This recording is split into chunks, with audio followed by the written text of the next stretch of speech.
Go. What is your name? Rhonda Campbell. This is my green card. Okay, go quick though or we're going to run out of tape again.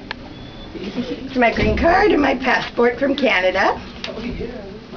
Ask me questions while we're doing it. In what town or city were you born? I was born in Espanola, Ontario, which is a province in Canada, right here.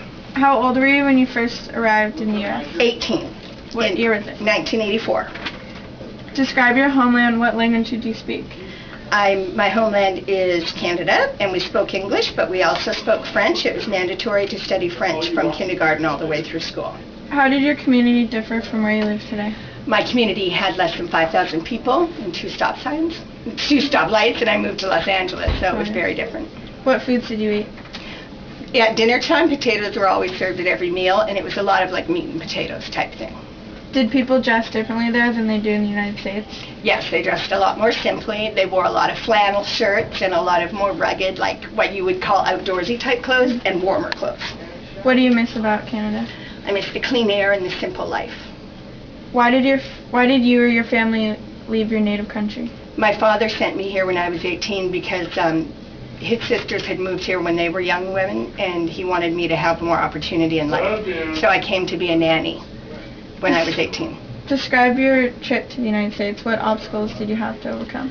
Well, it was exciting when I flew here because I flew beside Corey Hart, and he was a pop star at the time. And when I got to the airport, the people I was going to be a nanny for picked me up right at the airport, and we were leaving right from the airport. We left to go to Mammoth because I was also their ski instructor for their children.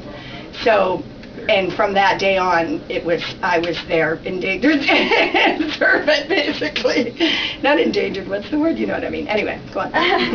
Before you came, what did you think life in the United States would be like? I didn't think that my aunt's friend would exploit me as heavily as she did, but so I was a little surprised when after the trip to Mammoth, she brought me back to her home instead of my aunt's home. And my aunt was out of the country. My grandfather was dying at the time. So she said, this is your room, these are your duties, these are the children, and I had to work 7 days a week, and she paid me $50 a week. And then she told a lady up the street that I have a Canadian girl we can share, and the lady up the street paid me $50 the morning for each morning I worked for her. So eventually I went to live and work with the other lady. What kinds of challenges did you experience adjusting to life and culture in the United States? Well, that was the main one, everything I just explained. And so then 6 months later, I moved into my aunt's home and worked for the other lady and didn't allow myself to be exploited anymore. Did you change your eating habits or the way you dress? I did.